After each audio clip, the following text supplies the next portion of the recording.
एक जंगल में 3 चुड़ैल बहनें रहती थीं। वो तीनों चुड़ैलें रात में जंगल से आने जाने वालों को मार डालती थीं। एक रात वो बातें कर रही होती हैं।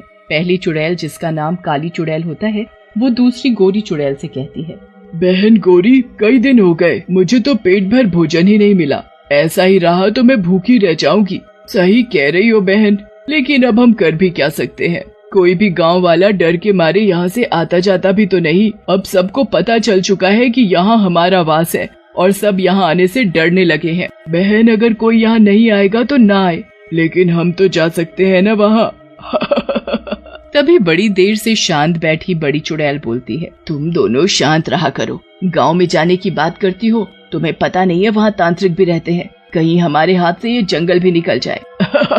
तुम भी न बहन, कितनी डरपोक हो। अरे कुछ नहीं होगा, इन गांव वालों के बस का कुछ भी नहीं है।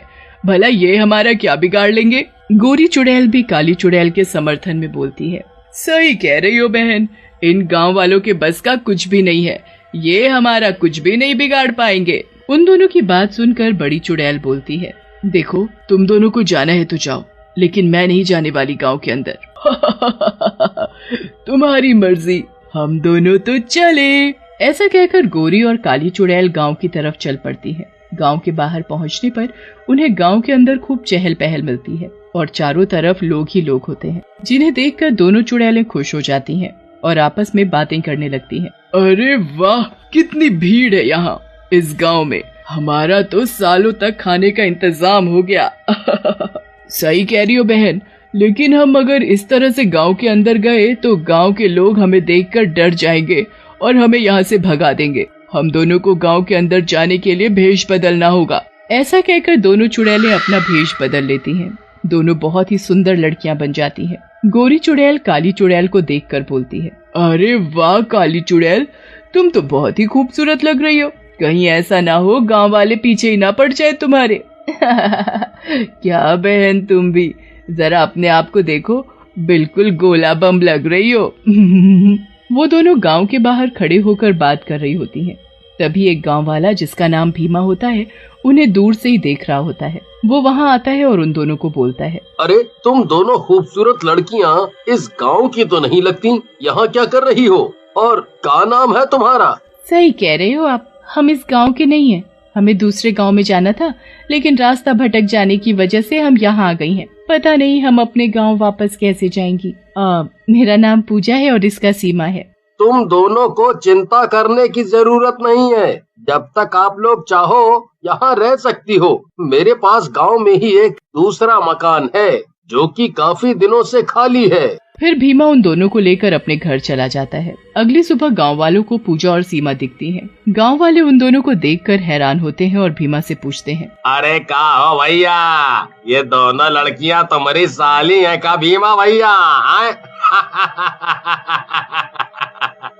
तभी दूसरा गांव वाला, जिसका नाम पप्पू होता है, बोलता है, अरे सुरेश भैया, तुम भी क्या बात बोल रहे हो? इस भीमा की इतनी खूबसूरत सालियां? भला ऐसा कहीं हो सकत है? भीमा की शकल तो देखो भला। उन दोनों की बात सुनकर भीमा को गुस्सा आ जाता है और वो बोलता है, तुम दोनों मनहूसों को बहुत मजाक सूझ रहा है। अगर मुझे गुस्सा आ गया ना तो तुम दोनों को मैं नहीं छोड़ूंगा। चलो उठ लो अब यहाँ से। भीमा को गुस्से में देखकर दोनों वहाँ से चले जाते हैं। रात होते ही दोनों चुड़ैलें अपने असली रूप में आ जाती हैं और शिकार की तलाश में निकल जाती हैं। तभी उनको वहाँ एक गाँव वाला दिखता है। अरे वाह, मजा आ गया। कितना मोटा ताजा गाँव वाला आ रहा है, इसे तो खाकर मजा ही आ जाएगा। चलो काली चुड़ैल, इसका शिकार करते हैं और अपनी भूख शांत करते हैं। ऐसा कहकर दोनों चुड़ैल उस गांव के पास जाती हैं। चुड़ैल को देखकर गांव वाला घबरा जाता है और बोलता है, अरे मर गया रे, ये तो चुड़ैला है। ये यहाँ कहाँ से आ गई? इससे पहले कि ये मुझे मार डाले, मुझे यहाँ से भाग लेना चाहिए। ऐसा कहकर गांव वाला वहां से भागने की कोशिश करता है, लेकिन दोनों चुड़ैलें उसको पकड़ लेती हैं। राजा, कहाँ तक भागोगे? हम दोनों से आज तक कोई नहीं बचा है। ऐसा कहकर चुड़ैलें गांव वाले को पकड़कर मार डालती हैं और खा जाती हैं। आज भूख मिटी है कितने दिनों बाद। अगले दिन गांव वालों को उस गांव वाले की लाश मिलती है। गांव वाले उसकी लाश को देखकर घबरा जाते हैं। तभी भीमा वहां आता है और लाश को देखकर बोलता है, अरे ये तो दिनेश है, लेकिन इसको इस बुरी तरह से किसने मारा? कहीं कोई जानवर तो नहीं आ गया? भीमा भैया, हमको यह किसी जानवर का काम नहीं लगता, हमको तो ये किसी चुड़ैल का काम लगा था। हाँ, तुम कुछ भी बोलते हो पप्पू, कोई चुड़ैल वुड़ैल नहीं होती, समझे? फिर गांव वाले मिलकर दिनेश की लाश का अंतिम संस्कार कर देते हैं। उसके बाद तो अक्सर गांव वालों को किसी न किसी की लाश मिलती, जिसकी वजह से गांव वाले भी परेशान हो जाते हैं। एक रात गोरी और काली चुड़ैल शिकार की तलाश में जा रही होती हैं। तभी वहां पर बड़ी चुड़ैल आ जाती है और बोलती है, अरे कैसी हो तुम दोनों, काफी अच्छी और मोटी दिख रही हो। बड़ी चुड़ैल वो तो है, काफी गांव वाले खा लिए हमने, हमारी तो हर रात पार्टी हो रही। सही कह रही हो गोरी चुड़ैल। वो इंसान कौन सा गाना सुनते हैं? अभी तो पार्टी शुरू हुई है। अभी तो पार्टी शुरू हुई है। उन दोनों की बात सुनकर बड़ी चुड़ैल बोलती है, तुम दोनों का आतंक बहुत बढ़ गया है, अब थोड़ा शांत रहो, नहीं तो ये इंसान तुम लोगों को मार डालेंगे। बड़ी चुड़ैल की बात सुनकर गोरी और काली चुड़ैल जोर जोर से हंसने लगती है। हमारी चिंता मत करो बड़ी चुड़ैल, इंसानों की हिम्मत नहीं है हमें मारे, वो हमारा कुछ नहीं बिगाड़ पाएंगे, लेकिन मुझे लगता है तुम हमारी किस्मत से जल रही हो। भला मैं क्यों तुमसे जलने लगी, मैं तो दोस्त होने के नाते तुम्हें सिर्फ समझाने आई थी, बाकी तुम्हारी मर्जी। ऐसा कहकर बड़ी चुड़ैल वहाँ से चली जाती है। उसी गांव में राजा नाम का एक मनचला रहता था। एक दिन उसकी नजर पूजा और सीमा पर पड़ती है। वो उन्हें देखता ही रह जाता है और उनके पास जाता है। आप दोनों तो बिल्कुल फिल्म की हीरोइन लग रही हैं। इससे पहले आपको यहाँ नहीं देखा। हम दोनों पास के गांव से आई हैं, कुछ दिन यहीं रुकेंगी भीमा जी के घर। ऐसा कहकर पूजा और सीमा वहाँ से चली जाती हैं। मर गया रे, कितनी खूबसूरत है ये, बिल्कुल रसमलाई लग रही है। आज ही रात मैं इनके घर जाता हूँ और इनसे अपने दिल की बात करता हूँ। राजा रात में छुपकर पूजा और सीमा के घर पहुँच जाता है और उनके घर की खुली हुई खिड़की से अंदर झांकता है, लेकिन अंदर का नजारा देखकर वो घबरा जाता है। अंदर पूजा और सीमा चुड़ैल के रूप में एक इंसान को खा रही होती है। बेटा राजा, बाल बाल बच गया, नहीं तो ये दोनों रसमलाई तेरी जलेबी बना कर खा जाती। इससे पहले इनको पता चले, भाग यहाँ से।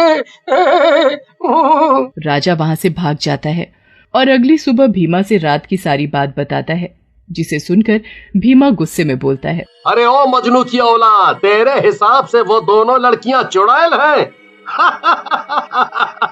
मुझे पता है तेरी गंदी नजर का, हाथ नहीं आई तो कुछ भी बोलेगा। नहीं नहीं भैया, मैं सही बोल रहा हूँ, वो दोनों सच में चुड़ैल हैं, मैंने अपनी आँखों से देखा है। अगर आपको विश्वास नहीं होता तो रात में आज आप चलकर खुद देख लो। तभी वहाँ और गांव वाले आ जाते हैं और पप्पू बोलता है, अरे भीमा भैया, अगर ये ऐसा बोल रहा है तो आज चलकर देख लेते हैं, रात होने में समय ही कितना है। फिर गांव वाले रात होते ही पूजा और सीमा के घर की तरफ जाते हैं। वहाँ सीमा और पूजा चुड़ैल के रूप में इंसान का मांस खा रहे होते हैं। तभी शोर सुनकर वो बाहर आ जाती है। भीमा गुस्से में बोलता है, ओह, तो तुम दोनों चुड़ैल हो दुष्ट लड़कियों, तुमने मेरे विश्वास को तोड़ा है। कौन हो तुम दोनों? मैं तुम दोनों को यहाँ से नहीं जाने दूंगा। कौन सा विश्वास? चुड़ैलों पर कौन सा विश्वास, मूर्ख आदमी। तभी वहाँ खड़ी गोरी चुड़ैल बोलती है, आज तो काली बहन इतना सारा खाना एक साथ ही आ गया, मजा ही आ जाएगा। ऐसा बोलकर काली और गोरी चुड़ैल गांव वालों की तरफ बढ़ती हैं, लेकिन तभी वहाँ पुजारी जी आ जाते हैं। दुष्ट चुड़ैलों, हम तो ये किसी जानवर का काम समझ रहे थे, नहीं तो तुम्हें तो पहले ही सबक सिखा देते। ऐसा कहकर पुजारी चुड़ैलों को एक बोतल में कैद कर देते हैं। इस बोतल को मंदिर के नीचे दबा दो ताकि कोई भी शैतान इनको यहाँ से ना निकाल पाए। गांव वाले वैसा ही करते हैं। उधर बड़ी चुड़ैल को जब इस बारे में पता चलता है तो वो बोलती है, इन दोनों को मैंने बोला था कि इंसानों से सीधा मुकाबला मत करो, लेकिन मेरी बात नहीं मानी। सच में लालच बहुत बुरी बला है।